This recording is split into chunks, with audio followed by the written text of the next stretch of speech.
Hello, I'm Cindy Arenberg-Seltzer, President and CEO of the Children's Services Council of Broward County. Welcome to another edition of Future First, focused on Broward's children. As you can see, we're still out of the studio due to COVID-19, but I promise you, even in this virtual environment, the show will be no less informative for you. One of the most difficult challenges we faced since the beginning of COVID-19 pandemic has been keeping children and youth engaged in learning in a virtual environment, starting with getting the necessary technology in the hands of students who needed it, creating effective virtual environments, ensuring that children who rely on school feeding programs could still access food, supporting those who need extra help, finding ways to celebrate those milestone accomplishments like graduations, and finally, looking for ways to find those who may have fallen off the grid altogether. The challenges have been monumental, to say the least. Joining me today to speak about how the Broward County Public School System has been tackling these issues and how it continually joins with partners to create additional resources for students and families are Donna Korn, school board member, countywide at large, and newly appointed member of the Children's Services Council, and Nadia Clarke, Assistant Director of Family and Community Engagement. Welcome, ladies. I'm so glad to have you here. Good morning, Cindy. Thrilled to be here. Thank you. And Donna, it's so great to have you as a new member of the Children's Services Council. Very exciting. Yes, I'm very excited. When I had the opportunity as the board, I've been waiting for years. So I was very excited when this opportunity came up, and I grabbed it as quickly as I could. Terrific. So Donna, let me start with you, because I know the school board has been having a lot of challenges and a lot of discussions from way back about how best to approach the pandemic, dealing with, just the basics of brick and mortar and just the whole challenge of how do we meet the needs of our students. Can you speak a little bit about it as a school board member? I can. Challenge definitely helps to best define how this pandemic has impacted the school district. The reality is the role of schools play is tenfold, right? You referred to the fact that a lot of our students rely on being able to eat during the school week on our schools, as well as parents being able to have someone to care for their children during the day for them to be able to work, in addition to the educational component, which is the critical aspect of what we offer. So being flexible is what has been at the core of what we've been doing, listening to the community, listening to the educators, the students, the families, and then trying to do what's in their best interest, knowing at any given time, we're going to make a lot of families very happy, and then we're going to have families that are still looking for us to do something different or more. And so that's really been that balance of how are we able to stay focused on our core goals, knowing that there are always someone who's looking for us to do something a little bit different. And listening has been really a critical part of this. It's one of the things that the board, you'll hear us talk about a lot, is feedback that we're getting from the community. And we've changed our direction throughout this, right? In terms of students learning from home, having the capacity to learn from home initially was very different than learning from home right now. The virtual experience, and obviously having an opportunity for students really to be back in our brick and mortar schools, is a quite different experience right now than it was even a few months ago, before the winter break. So there's constantly transition.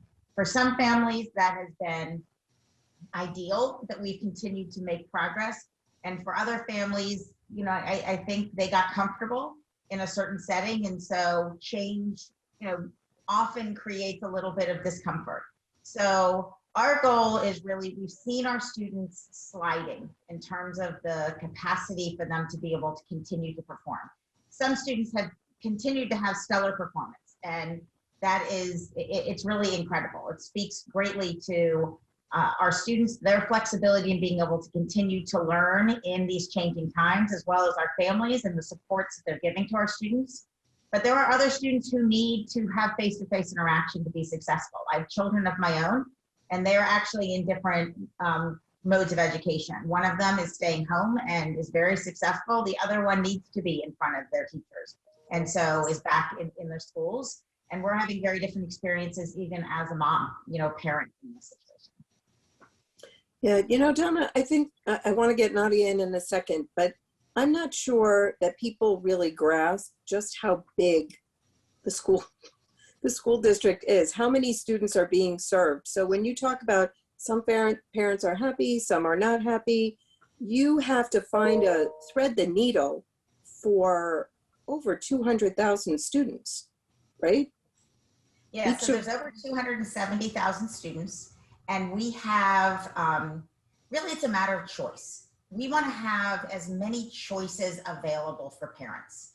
And so if you're comfortable having your student at home, we want them to have the highest level of education available to them in that setting.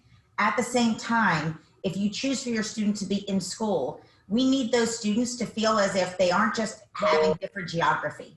They need to have an actual in-school experience, one in which they're connecting with the other students, with their teachers. We want them to know that they're not just going to sit in front of a computer in a classroom. There needs to still be that interaction part. And that's what was missing for a lot of our students. And so, that challenge really lies in the hands of our teachers, into being able to perform as an educator for an online experience, which was very new for them, right? Only just a year ago. And now to transition back to how can I be an effective online teacher and effectively teach the students who are in front of me in a traditional setting. So all of this takes time. There's a great deal of patience that's necessary. It's patience at the school level. We ask for patience at the home level, but we also consistently want to have communication from parents, because where it's working, we want to hear how it's working. And when it's not, we know that we need to keep working at it. And across the district, there have been some really great stories. And there are others that are continuing to need some additional support at the district level or even at their own school level to make sure they're as successful as possible. And luckily, we were in a position from a technological perspective that we were a little bit ahead of the game. With Canvas and a great deal of the other technology, as well as the devices themselves, we were in a position to really put devices in the hands of our students, identify which students, even with a device, needed to have Wi-Fi, needed that connectivity. We continued to be able to identify and work with those students. But then once the technology is in their hands, how do we get everyone comfortable with that technology? And so we've used obviously the technology we have, we've expanded it, and we've done a great deal of training. There is always more for us to do. And I think that's something that we have to acknowledge. There's never going to be a perfect place. This period of time is something that changes on a consistent basis, and we have to respond to those necessary changes. It came out of nowhere. I mean, It wasn't like we've had years and years, anybody in the country, didn't have years and years to plan for this. It happened almost overnight. Yeah. Like, okay, we're living this life, and now, no, we're not. And you think, oh, it's a short term, it's a couple of weeks that turned into a year. So yeah, that flexibility is so important. And Nadia, I want to turn to you because the education part is so important. And how do you make that education engaging? But we also know that COVID has had a dramatic impact on the social emotional well-being of our children, on the basic needs. And no one can focus on learning, no matter how good the teacher is, if they're starving. And the school district is a huge part of dealing with hunger throughout our community. One of the first things that you led was Together for Broward, which started out as food and turned into so much more. Can you talk about that? Absolutely. I am so proud of our county for coming together. So Together for Broward is a task force of Broward service organizations supporting and sustaining our community during extraordinary times. We intentionally kept the purpose very open because, just as you said, we never could have predicted this pandemic. We don't know what's going to happen. But what we do know is that when there is a crisis in Broward, we come together.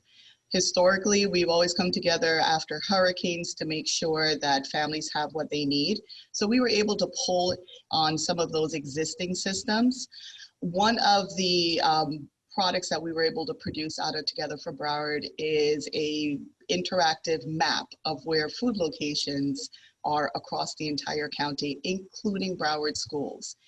The map is managed, it's actually housed on Broward County's website, but my team, we keep it updated with where the new centers are, if there are any closures. And it's a labor of love because we understand that this is still a need. Additionally, we're looking at what are some of the other, what have emerged, how can we meet, and what do we think, or what do we see using data coming down the pipe. The school social workers have been phenomenal connecting our families to these resources as well. Family success in the county has been phenomenal as well, helping stabilize housing for our community members. The reality is this is emotionally and mentally hard for all people. And one of the components that Broward Schools had in place is our social emotional learning. And we offer not just to our students, but information and resources for our parents and families. So we are continuing to weather this storm, provide information. So many people have stepped up to help. The Parent Community Involvement Task Force, they created Parent University at the very beginning to help families understand our learning management system and walk them through. I've seen schools during their parent meetings actually go a little bit deeper and what to look for and walk families. Just tell everyone, get your device. So here's where we're gonna start and walk families through. And I can tell you, if my mother was home with my children, she would have definitely needed that support. So we have this understanding of not everyone is at the same place, not all children are being supported by their parents. We're looking at aunts and uncles and grandparents and friends. So we want to be as inclusive in all the resources that we're offering. Great. We've loved partnering with you on all of that. Excuse me. One of the other challenges that we're facing are those students who have not been engaged, who have, for whatever reason, not participated. And so what are you doing as the district, and how can we, any of our listeners or the Children's Services Council, help you with that? Either of you can take that. Donna, do you want to start? So I can start. So working with our social workers is a key aspect of how we've done that. In fact, at the very beginning of the pandemic, it was a matter of how do we locate the students that aren't connecting from Wi-Fi and realizing, well, this is why they aren't.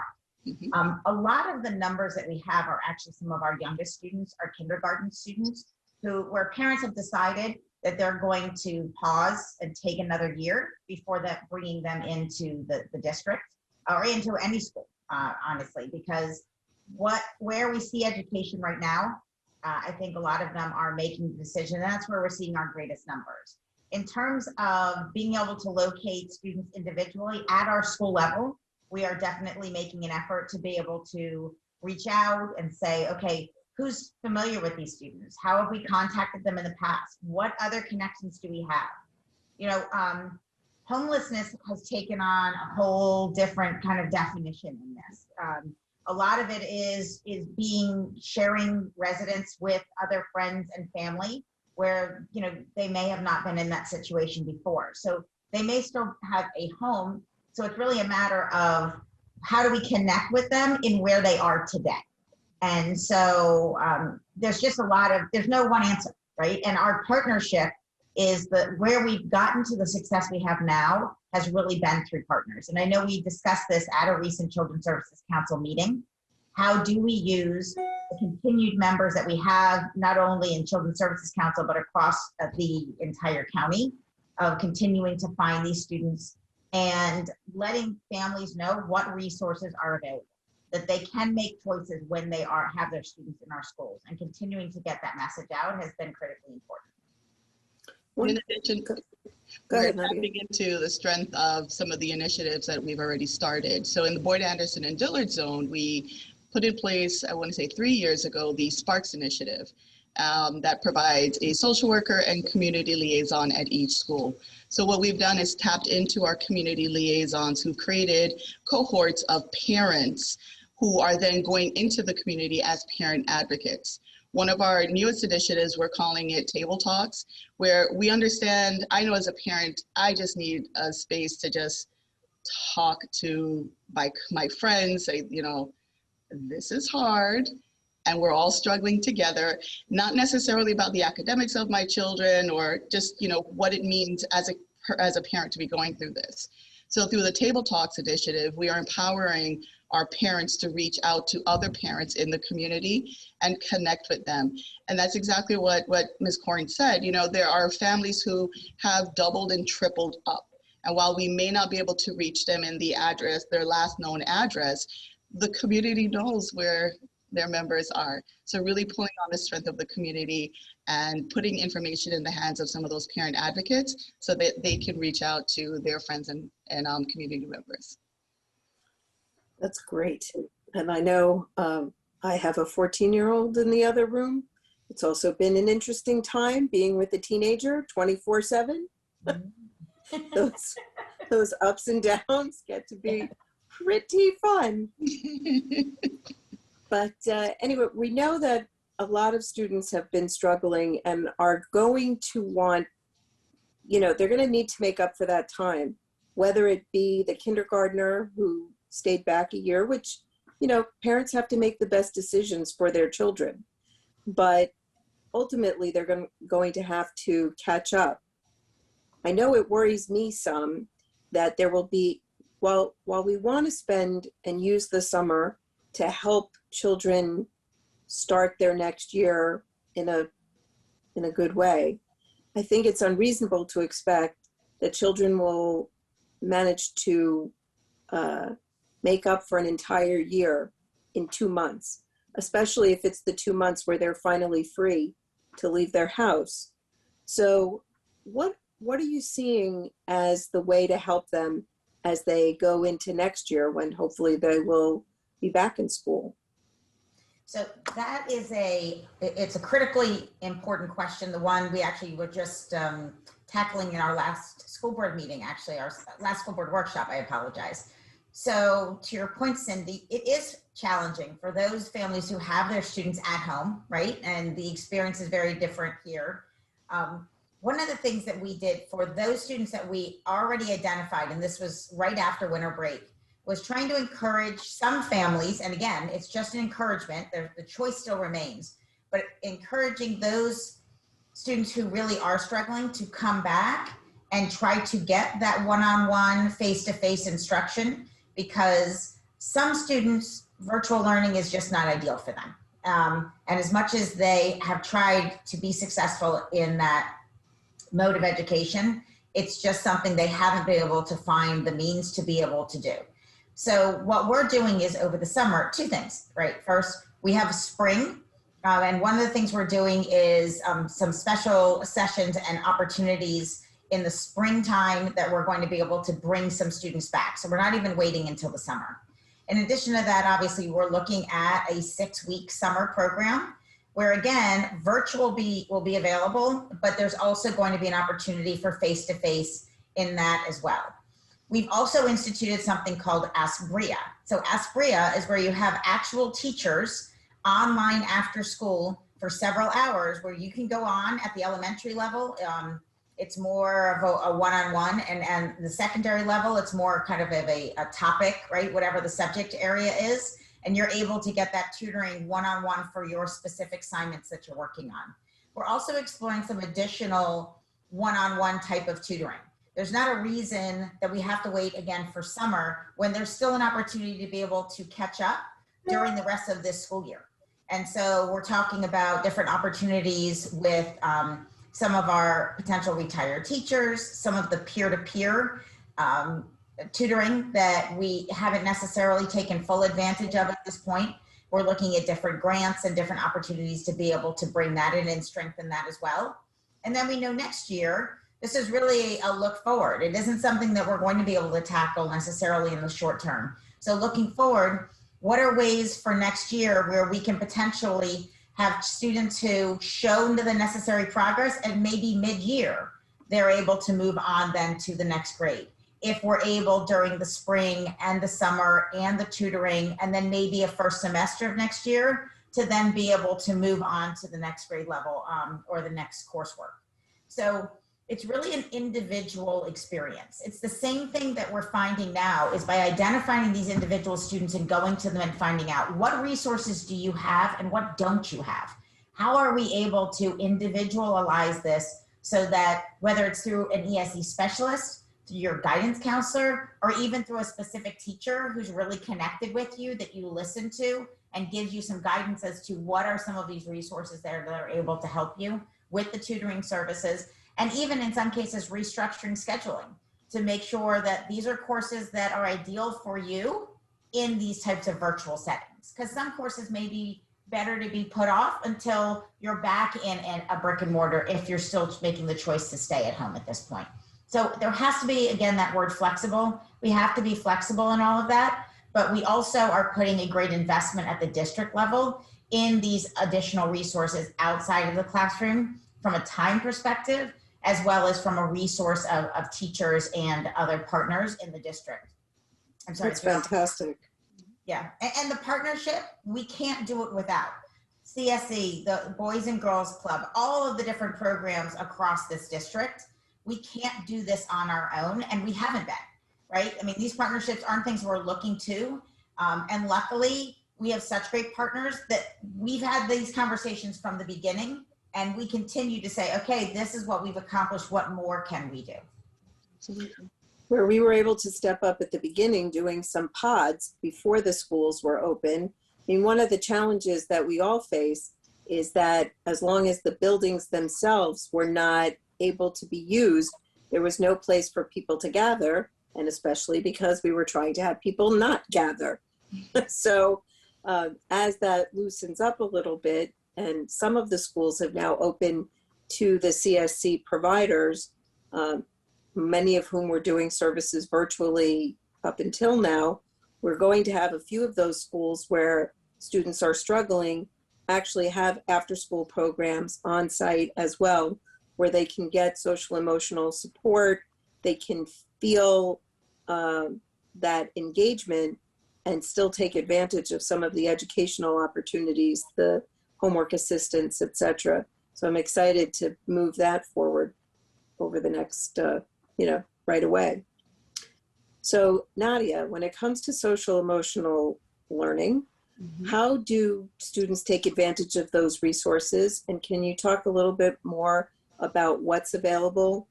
Had some great partnerships on Center for Mind Body Medicine. There's a lot of mindfulness work going on. Can you talk about that a little? Oh, absolutely. Our school counseling department actually created a parent toolkit that has a lot of that social emotional learning information strategies already preloaded. So we are pushing that out so that families understand, this is a key piece in keeping our children, keeping our families healthy. Additionally, the school committed to social emotional learning time each and every day. And I can tell you as a parent, I ask my children to turn their mics, to take their headphones off, because I need that in the morning. Let's start the day with a mindful moment. So we want to ensure that, we standardize it.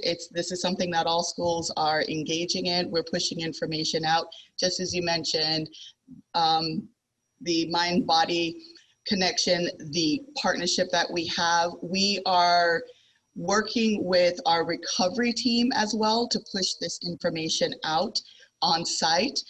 The AmeriCorps ambassadors who are currently at 7 schools, they've all taken that training and they're working with students. Some of the students who, based on the data, are really struggling. So they're working on site. If they're in the building, it's socially distant, face to face.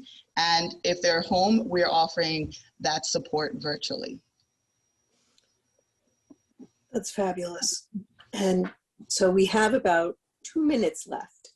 Any last words that you want to get in really quickly? Last guidance. How do they find those resources, Nadia? Where should they look? We'll definitely start with our district's page. If you visit our school counseling website, you'll be able to access some of those links that'll take you to the toolkits, as well as, we also have to think about students who are getting ready for college. So every Wednesday, we have our college readiness corner, which is 6 p.m. to 7 p.m.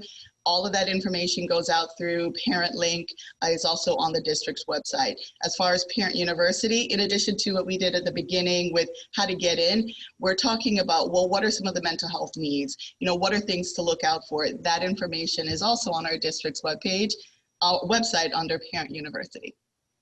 Fantastic. Donna, you have 30 seconds. Okay, I just want to say, and for those who are associated with seniors in our schools, know that we are committed to having graduations this year. We are committed to having senior activities. This is a full experience. Education is not just about book work. It is about the experience of high school, and we're excited about our seniors being able to have that experience to wrap up their 12th grade year. So thank you for this opportunity so much, Cindy. Thank you both. I could talk to you for a long time, and I'm sure our viewers are fascinated. I hope you found that this information was useful. As a parent, I know it can be really overwhelming, and even the opportunity for the social emotional learning seems like too much, but we have to feed our souls as well as our brains. And I'm so grateful to the school district for making both of those, and our bellies, filling our bellies as well, all of that available to our families and our students. I want to thank Donna Korn and Nadia Clarke for coming on and talking about what they are doing at the district to help our students and our families. I've been your host, Cindy Ehrenberg-Seltzer. For this or any other episode of Future First, Focus on Broward's Children, go to our website, cscbroward.org, where you can access our YouTube channel, follow us on social media, and please remember to join us next time on Future First, Focus on Broward's Children.